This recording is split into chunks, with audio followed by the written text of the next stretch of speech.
Saludos a todos. Bienvenidos a una nueva edición de El Profe Oviedo en Cuarentena. Hoy con la novena edición y un programa bastante especial porque el Tribunal Supremo de Justicia, ante la falta de acción por parte de la Asamblea Nacional, se dispuso a elegir a los nuevos rectores del Consejo Nacional Electoral. Entre ellos, al doctor Rafael Simón Jiménez, quien es el nuevo vicepresidente del Poder Electoral. ¿Cómo está, doctor? Buenos días. Bien, mucho gusto. Dispuesto pues a someterme a tu pregunta. ¿Cómo ha pasado la cuarentena? Bueno, en aislamiento en primer lugar, en la comodidad de mi hogar de donde me sacó esta terrible responsabilidad que hay que enfrentar en Venezuela porque, bueno, tenemos que abrirle un camino a este país que está tan desesperanzado y con una crisis terrible en sus hombros, ¿no? Entonces, uno tiene que hacer algo. La disyuntiva es, ¿hacemos algo o nos quedamos llorando, nos quedamos en gestos plañideros, nos desmovilizamos y dejamos que Venezuela termine de hundirse? ¿Y por qué terrible responsabilidad? Bueno, todo el mundo sabe que en un país polarizado como este, donde además hay dos polos que sacan provecho absoluto de la polarización y que están enfrascados en sus posiciones, no es fácil actuar, digamos, con racionalidad, con sentido común, con sentido patriótico. Eso está prácticamente vedado. Y todo el que trata de hacerlo termina atrapado por los dos polos, que entonces empiezan a tirotearte porque cada uno está cerrado pues en sus posiciones. Y te repito, se retroalimentan. Los radicales que creen que tienen una actitud en contra del gobierno resulta que le sirven exactamente al juego del gobierno. Una cosa así como el torero diestro sabe llevar al toro exactamente al capote y con el rojo hace la faena. Bueno, así mismo pasa con los sectores radicales y polarizados que creen que son enemigos acérrimos de su adversario y resulta que terminan retroalimentándose y terminan sirviendo uno al otro. ¿Cómo fue el proceso de la elección de los nuevos rectores? ¿Cómo fue la negociación? Mira, yo no estoy muy enterado de los intríngulis porque yo no formo parte de ninguno de los sectores de la oposición. Lo primero que hay que decir es que la oposición venezolana es una oposición diversa y plural. Eso es obvio, ¿no? Donde conviven la oposición política, porque hay como dos oposiciones. El pobre pueblo que está sufriendo una terrible crisis, que está desempleado, que está viviendo todas las consecuencias de esto, de la diáspora, y el mundo político opositor, que es otra cosa, por cierto, cada vez más desconectado de este mundo que es el mundo mayoritario. Pero en ese mundo político opositor, pues conviven distintas tendencias. Es decir, es tan legítimo el G4 como es tan legítimo la mesa de negociación. Lo que no puede ser posible, y es una manipulación infame que yo particularmente confronto, es que cada vez que el G4 negocia con el gobierno, que ha negociado interminables veces, negoció en Barbados, negoció en Noruega, negoció en República Dominicana, esa negociación sea noble, patriótica, democrática y esté inspirado en los mejores ideales, y cuando negocia otro con el gobierno, en este caso la mesa, entonces son unos traidores, colaboracionistas, comprados, vendidos, quieren convalidar el régimen. Te digo, esa es la dinámica de la polarización que conduce a la pérdida de la razón y como consecuencia de la pérdida de la razón a la estupidización. Yo no pertenezco por adscripción, por militancia, a ninguno de los sectores. Ahora, distinguidos amigos, yo tengo así como tengo en el G4, tengo en la mesa de negociaciones amigos míos incluso que son amigos de toda la vida. Felipe Mujica, el secretario general del MAS, tiene conmigo una amistad de más de 50 años, porque incluso yo fui militante del MAS durante 32 años y hemos compartido. Timoteo Zambrano es un amigo entrañable, una de las personas con la que yo tengo mayor relación. Claudio Fermín es una persona, no solamente la que conozco hace muchos años, sino que su padre y mi padre fueron como hermanos. El pastor Bertucci, que era quizás el único que no conocía de esta mesa de negociaciones, ha sido muy solidario conmigo y Henry Falcón, de cuyo comando de campaña yo formé parte en la elección del 2018, de manera que son un grupo de distinguidos ciudadanos que vieron en mí, no sé si me echaron este bromón encima, pero en todo caso yo correspondo plenamente a su confianza, ¿no? Y creo, lo que yo no acepto tampoco, es que nadie dude de mi condición opositora, porque aquí no puede haber nadie que le esté dando a uno un certificado de oposición, ¿no? Es como si uno tuviera que ir, mira a Juan Guaidó, dame un certificado donde diga que yo soy de la oposición. No, eso se testimonia con los hechos, con las posiciones. Y si alguna persona tiene demasiada claridad y hasta demasiada vehemencia, que es una cosa que no he podido corregir, ni siquiera con la edad, he sido yo. Mis posiciones son absolutamente claras, demasiado claras a veces. A veces trato más bien de contenerme, pero es que no he podido. Es un elemento seguramente genético que lo he ejercido a lo largo de mi vida, que es hablar de manera muy contundente y muy clara. Y por eso yo siempre digo que el que se equivoca conmigo es porque se quiere equivocar. Así es. Y del otro lado también tiene amigos, ¿no? Del G4. Sí, por supuesto, todo. Bueno, la mayoría de ellos fueron parlamentarios conmigo.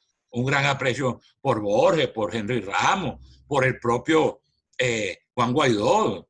Amigo, porque es lo que te digo, mira, la tragedia venezolana se expresa, entre otras cosas, en la falta de una opción clara de cambio.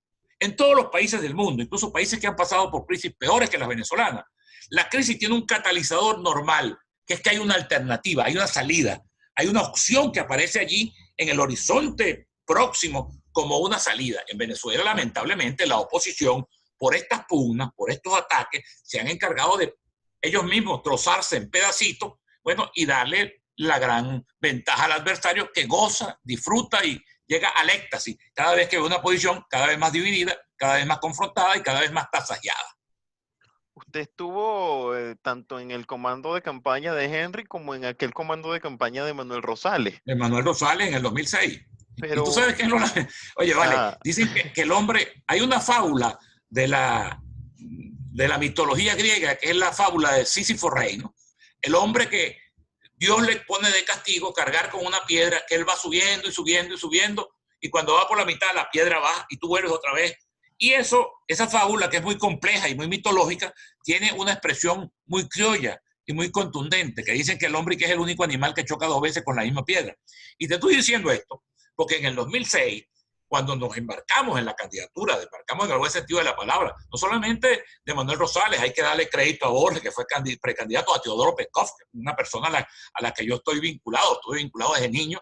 Bueno, esos tres ciudadanos iniciaron un proceso de recuperación, de reconstrucción paciente. Y en esa oportunidad, ojalá, los venezolanos vivimos en un barullo muy grande que a veces no nos deja ni siquiera recordarnos lo que pasó ayer. Pero si alguien buscara, indagando con todos estos mecanismos tan próximos que pone la tecnología a mano del hombre ahora, buscara toda la reflexión que hizo la oposición después del retiro de las elecciones del 2005. Dijimos que habíamos dejado los espacios solos, que había sido el gran error, que habíamos facilitado con la abstención todo el andamiaje autoritario que montó una asamblea donde todos los diputados eran un solo color. Por eso te digo que solamente el hombre es el único animal que choca dos veces con una misma piedra. Estamos otra vez en el mismo debate que dimos en el 2005 sobre votar o no votar. Y esa reflexión y esa recuperación comenzó precisamente con la candidatura de Rosales, de la que yo fui miembro de su comando de campaña. Fue un proceso lentísimo de acumulación de fuerza desde el 2006 con la candidatura de Rosales hasta el 2015 con la victoria tan contundente, clara, apabullante en las elecciones parlamentarias, que lamentablemente como Sísifo hemos vuelto a poner la piedra en el suelo y estamos otra vez tratando de ver cómo la levantamos, ¿no? rápidamente para terminar este primer bloque, ¿cómo se lleva con sus compañeros rectores? Mira, muy bien, porque yo soy un hombre creado en una cultura política. Yo, por ejemplo, en mi hogar paterno y materno, mis padres fueron unos padres, todo el mundo dice que son extraordinarios, pero mi padre fue dirigente político además. Y mi padre, en mi hogar, por ejemplo, yo empecé en la política muy de niño, mi padre era dirigente fundamental de Acción Democrática y yo era dirigente fundamental de la Juventud Comunista. De manera que yo tuve mi primera cátedra de democracia, yo la tuve en mi hogar. Eso me lleva a entender que tú puedes defender tus ideales. Yo soy un hombre, es lo que te digo, apasionado, que no he logrado ni siquiera con la edad, digamos, disminuir la pasión en las cosas. Pero yo entiendo un poco aquel viejo adagio de que lo cortés no quita lo valiente. Mi relación con las tres rectoras, incluso la doctora Alfonso, que era la única de las rectoras que no conocía, ha sido extraordinario. Mira, se han portado conmigo, me han hecho reconocimiento, me han tratado muy bien y bueno, cada quien defiende su interés político. Eso es una cosa, pero la caballerosidad igual con el rector Gutiérrez, a quien no conocía, pero hemos hecho desde el punto de vista de las relaciones humanas muy buenas migas, por decirlo en criollo, ¿no? Bueno, escuchaban allí entonces a Rafael Simón Jiménez. Terminamos este primer bloque y en la segunda parte vamos a hablar de las garantías electorales que se le van a ofrecer al votante en la elección parlamentaria que se debería llevar a cabo en este 2020. Ya venimos.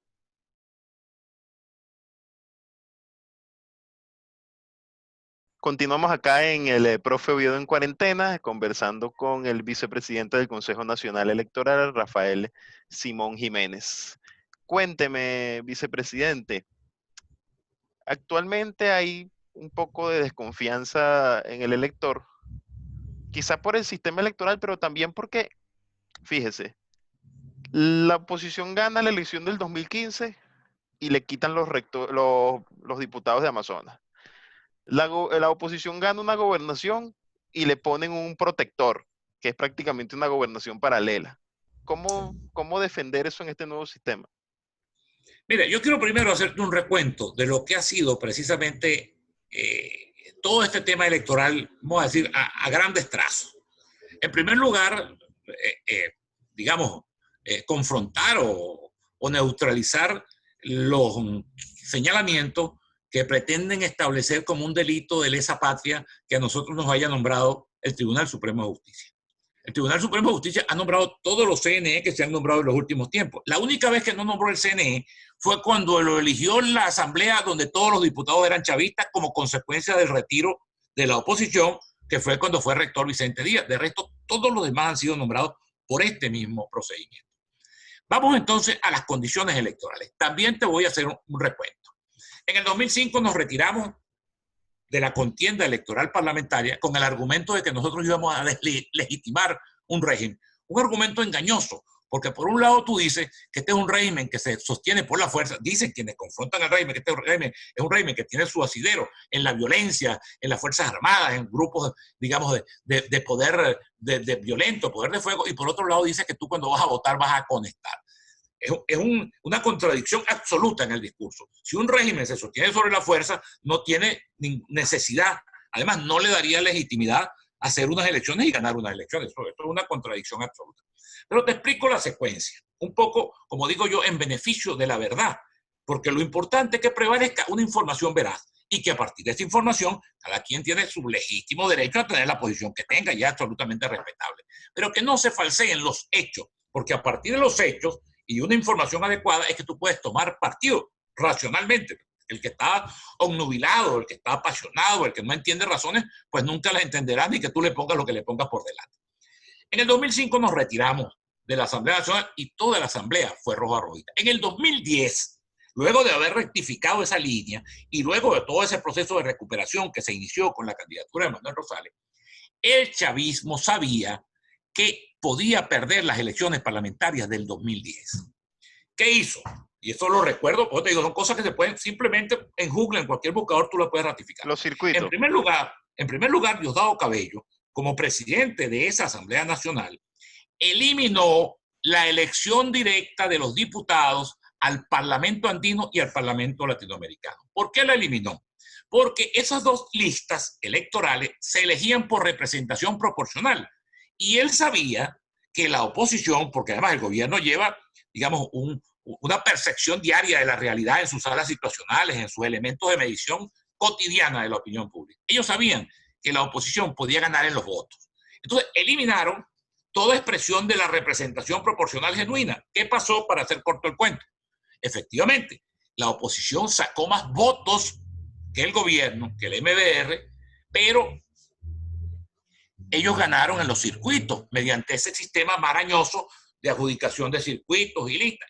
Nosotros obtuvimos más escaños, cosa que, por cierto, es muy propia de los sistemas, digamos, que no son totalmente representativos. Estados Unidos, que como el faro de luz de la democracia occidental, tú has visto que se ha presentado dos veces el tema de que un presidente gana en los votos, Hillary Clinton ganó los votos y perdió los circuitos, y Al Gore también ganó en los votos y perdió en los circuitos, perdió en los colegios electorales, que es lo que se utiliza en los Estados Unidos. Bueno, en el 2015, porque hay un mito aquí de que nosotros ganamos en el 2015, porque habían unas tremendas condiciones electorales. Eso es absolutamente mentira y también se puede verificar. Nunca hubo condiciones electorales más deplorables que las del 2015. ¿Y sabes por qué? Porque el chavismo se preparó para perder en los votos. Entonces, ¿qué hizo? Modificó los circuitos electorales, incluso con un método, que era un método, por cierto, aplicado en los Estados Unidos en el siglo XIX, que llamaban el método Salamander, que era un trazado artificial de los circuitos, algunos de los cuales no tenían ni siquiera continuidad geográfica. Lo más lógico es un circuito que tenga continuidad geográfica y poblacional.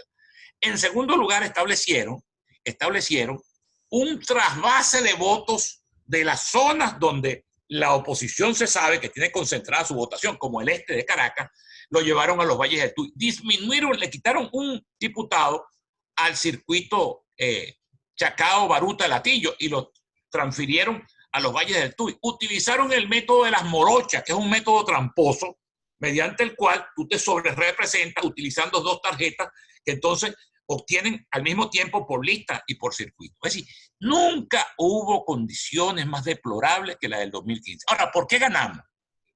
No fue por un milagro de Dios, aunque Dios debe haber hecho el milagro de iluminar las mentes de los que estaba allí, porque Dios actúa a través de los hombres. ¿Por qué ganamos? Porque fuimos en una unidad perfecta, porque fuimos con una sola tarjeta, porque pusimos una maquinaria electoral que no se dejó robar un voto. Porque esto de las condiciones electorales, por supuesto que es una lucha cotidiana. Y de hecho, en la propia sentencia del Tribunal Supremo de Justicia, donde se nombran los rectores, se establecen 18 garantías electorales, que son las garantías electorales que el G4 negoció con el gobierno en el contexto de las conversaciones de Santo Domingo, bajo la mediación del presidente de esa república y del canciller de esa república. Fue una exposición de 6 horas que hizo el entonces rector y distinguido venezolano y conocedor a fondo de la materia electoral, Vicente Díaz. Esas mismas condiciones que en ese momento se establecieron, que eran las que se necesitaban en Venezuela para un proceso electoral limpio, transparente, confiable, con todas las garantías, son las mismas que ahora se están poniendo en escena. Ahora, hay que ser consecuente con el discurso. Sabemos a lo que nos estamos enfrentando. Esto es una batalla cívica, esto es una movilización, un esfuerzo permanente.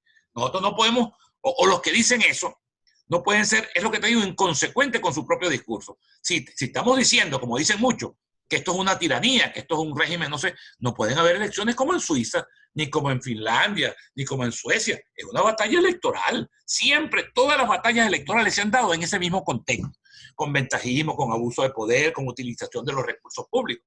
Y hemos ganado con esas condiciones, porque la verdadera fuerza de la oposición, y ahí entonces sería precisamente el oficialismo el que debería decir, dame garantías, porque yo tengo el 80% en contra. Esa es la fuerza tuya, un 80% de venezolanos que quieren cambio, que tienen hambre, que tienen necesidad, esa es tu fuerza. A esa fuerza, si tú la organizas, si tú la movilizas, si tú la direccionas, a esa fuerza no le gana a nadie, ni con la trampa que sea.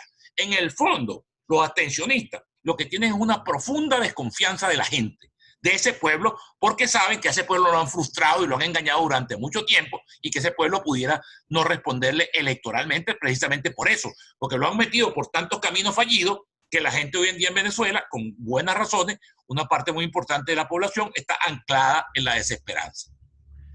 Rápidamente, para ir al último bloque, ¿cómo evalúa del 1 al 10 o con algún comentario la gestión pasada del Consejo Nacional Electoral? Mire, yo le daría 0, sinceramente. Por eso es que no entiendo, chicos, las contradicciones en el discurso de los sectores más radicales, porque parece que fueran las viudas de Tibisay, como la llamo yo. O sea, de lo que ellos argumentan se deduce que ellos hubieran deseado que Tibisay, Socorro, los otros siguieran aquí en el CNE. Es lo que se deduce, ¿no? Son los viudas, han llorado más. El oficialismo salió de ellas sin botar una lágrima. Y los que parece que más han llorado pues, anhelando que Tibisay se quedara ahí son esos sectores de la oposición, fundamentalmente abstencionistas, que bueno, no sé si hubieran preferido eso, ¿no? Que las 4 rectoras, que eran así como el símbolo de una situación, se hubieran quedado allí. Escuchan entonces allí a Rafael Simón Jiménez, vicepresidente del Consejo Nacional Electoral. En la última parte vamos a hablar un poco más sobre el sistema y sobre algunas condiciones que nos propusieron los usuarios de preguntas para el rector. Ya venimos.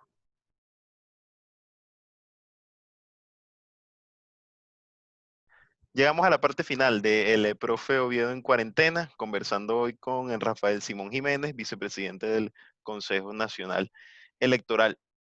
El ejercicio político en Venezuela, vicepresidente, anteriormente el Consejo Nacional Electoral garantizaba unos recursos a las personas. Hoy en día el financiamiento debe ser prácticamente individual, privado. ¿Eso debería cambiar? Va a cambiar. Cuando digo va a cambiar es porque está comprometido a cambiar. Yo no soy garante de esos acuerdos, ni fiador de esos acuerdos, ni avalista de esos acuerdos. Pero está establecido porque ¿cuál fue el detalle? Que la Constitución de 1999, a mi juicio, equivocadamente, suprimió el financiamiento público de la actividad política. Pero dejó, como toda norma, dejó abierta una ventana que tú la vas abriendo más o la vas cerrando más el intérprete y el que tiene la ejecución, que es que no prohíbe el financiamiento de las campañas electorales. Lo que prohíbe es el financiamiento de los partidos, o sea, del funcionamiento normal de los partidos. Yo fui representante del MAS aquí en 1998, en el Consejo Nacional Electoral. Para ese momento, los partidos habían hecho una modificación de la ley electoral y habían consagrado un financiamiento público de los partidos y también financiamiento público de las campañas electorales. El financiamiento público de los partidos no es posible si no hay una modificación constitucional.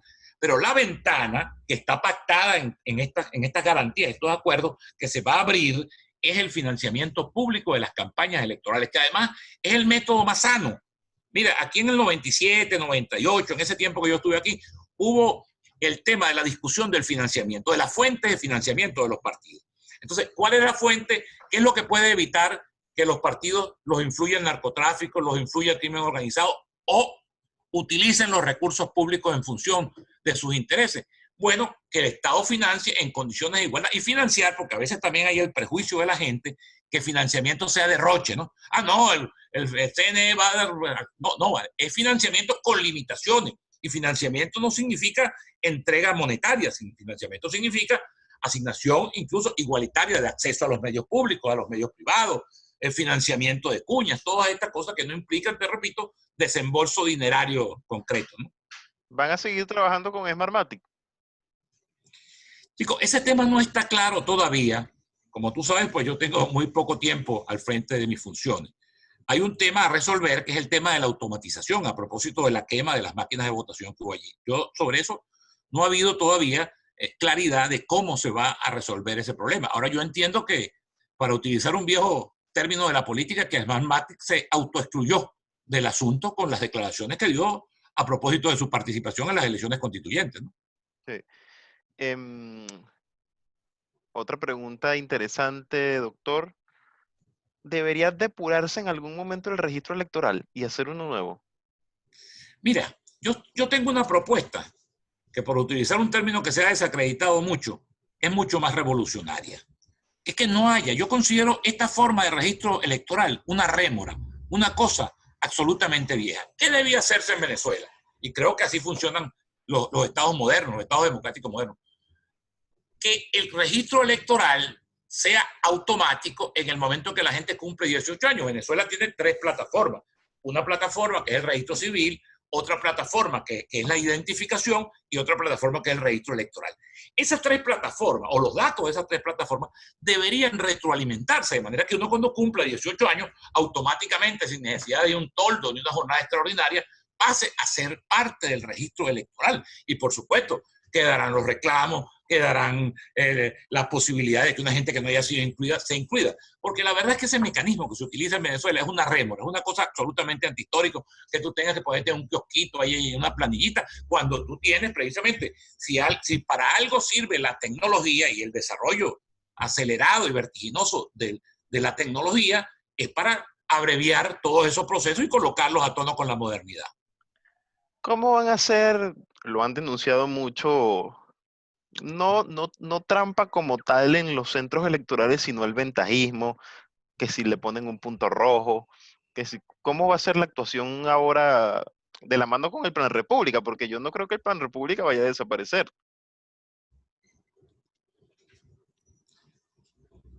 Mira, todo eso son cosas que están contenidas en las garantías electorales, que, como te repito, fueron pactadas en la mesa de negociación. A nosotros, los rectores del CNE, lo que nos toca es implementarla, ajustarla, colocarla sobre el terreno. Es evidente que uno de los elementos contaminantes, y esto te lo digo como actor político que he sido durante todo este tiempo y mucho antes, evidentemente que el ventajismo, que el abuso de poder, que la utilización de los recursos públicos crea una desventaja que vicia. Fíjate tú lo que pasó, por ejemplo, con la campaña y la candidatura de Henry Falcón, de la que yo fui parte de su comando de campaña.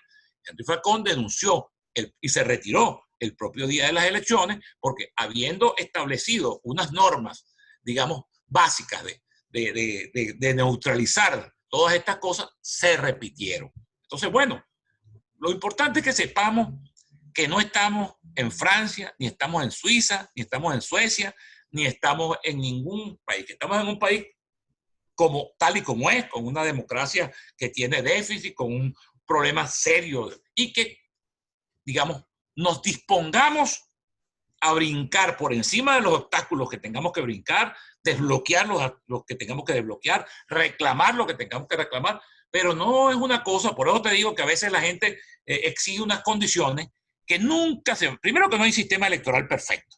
Aquí la gente habla, por supuesto, hoy en día todas esas cosas están elevadas a la enésima potencia, pero yo fui un actor político de los tiempos de la llamada Cuarta República. Y, por ejemplo, a las mesas electorales, el que no llevaba a su representante lo robaba igualito. Acuérdate tú, incluso una conseja infame, que fue el famoso acta matavoto. Cuando tú decías acta matavoto, es porque se terminaba de hacer el escrutinio, se rompía todo y lo único que quedaba era el acta. O sea, tú no tenías dónde verificar lo que tuviera en el acta contra el material con el que se había votado. Ahora las máquinas, a mi juicio, es una gran conquista. La automatización en Venezuela, yo estaba en el 98 aquí en el Consejo Nacional Electoral cuando se adoptó el primer sistema de automatización, que fue el de las lectoras ópticas, que no era de votación, que era más bien de escrutinio, de que se leyera rápidamente el voto. Bueno, eso fue un gran avance, porque eso neutralizó en buena medida todo lo que eran el escamoteo de los votos, la compra de votos, etcétera, etcétera. Entonces, entendamos que hay una garantía, entendamos que yo aquí como rector de la oposición voy a pelear porque esa garantía se cumpla, pero entendamos que es parte de una lucha cívica, que no es, te repito, que no estamos en Suecia, ni en Finlandia, ni en Suiza, ni en ningún país de esto donde, o sea, que esto es parte de una batalla democrática. Yo creo que así hay que entenderlo. ¿Cómo es la relación con los trabajadores hasta ahora del CNE? Excelente, es que además yo estoy jubilado por el CNE, entonces yo soy parte del problema siempre. Y siempre buscando, porque el otro problema en el CNE, como en el resto de la administración pública, es que, bueno, el salario derretido, la hiperinflación, la situación de Venezuela es angustiosa en todos los aspectos. Aquí no se salva nada, con todos los espacios están, bueno, acusando en unos de destrucción total, en otros de destrucción parcial. O sea, la situación de Venezuela es de calamidad. Por eso que estamos obligados, si queremos vivir en un país mejor, si no queremos condenar a nuestros hijos y nuestros nietos a tener que vivir permanentemente en esta situación, sobre todo lo que estuvimos. Mira, nosotros los que nacimos en democracia, yo nací en el 53. Cuando tenía 5 años, cayó Pérez Jiménez y comenzó la democracia. Y yo fui beneficiario de todo lo que fue el estado de bienestar montado alrededor de la democracia, la educación pública. Yo estudié la escuela primaria en educación pública, el secundaria. Me gradué en la Universidad Central de Venezuela y hice 2 posgrados en la Universidad Central de Venezuela. Y en ese tiempo que nosotros vivimos, la educación era la gran herramienta de ascenso social. Se te despejaban todas las vías para crecer, para desarrollarte personal y profesionalmente. Bueno, ese es el país que yo quiero para mis hijos y que quiero para mis nietos. Entonces, o hacemos algo por rescatar ese país o por construir un país con ese entorno de convivencia, de progreso, de bienestar.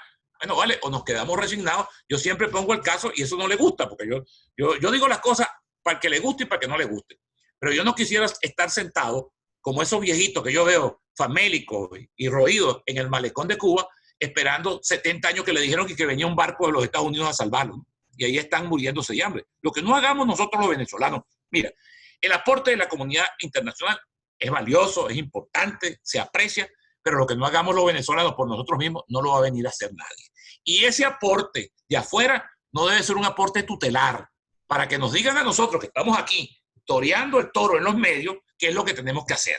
Los Estados Unidos, la Unión Europea, todos los actores internacionales, repito, se le agradece su preocupación por Venezuela, por su democracia, pero no pueden pretender venirnos a decir a los venezolanos que somos los que estamos sufriendo y padeciendo aquí, qué es lo que nosotros tenemos que hacer. Así es, bueno, rapidito, 30 segundos, su llamado nuevamente a la gente a que acuda a votar cuando se convocan las elecciones.